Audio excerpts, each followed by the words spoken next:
ప్రతిపక్షం అంటే ప్రెస్ మీట్లు పెట్టడం కోసం ప్రజలు ఎన్నుకున్నటువంటి వ్యవస్థ కాదు. ప్రతిపక్షం అంటే ప్రజల పక్షం అన్నటువంటిది, ప్రభుత్వానికి వ్యతిరేక పక్షం అన్నటువంటిది, ప్రభుత్వం ప్రజలకు విరుద్ధంగా పనిచేస్తే నిలదీయాల్సినటువంటి పక్షం అన్నటువంటిది.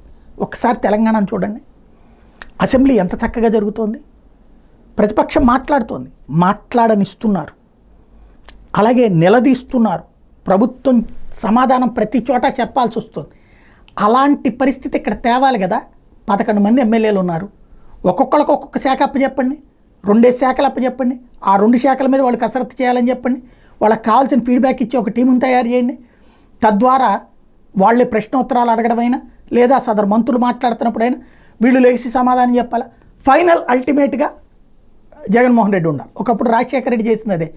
2004లో అధికారంలోకి రాకముందు 99 నుంచి 2004 వరకు కూడా ఆ షాడో మినిస్టర్స్ అనేవాళ్ళు, అంటే తెలుగుదేశం పార్టీ ప్రభుత్వంలో ఉండేటటువంటి ఒక్కొక్క మంత్రికి ఇక్కడ ఒక శాఖ కేటాయించేశారు రాజశేఖర రెడ్డి. వాళ్ళు అక్కడ ఆ శాఖకి సంబంధించి హోంవర్క్ చేసేవాళ్ళు. కిరణ్ కుమార్ రెడ్డి లాంటి వాళ్ళు అట్లా హోంవర్క్ చేసినటువంటి వాళ్ళే సక్సెస్ఫుల్గా నడిచినటువంటి.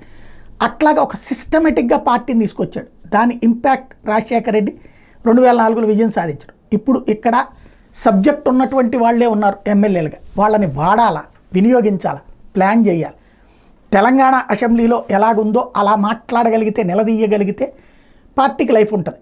లేదు మేము చోద్యం చూస్తామంటే ఎవడేం చేయలేడు.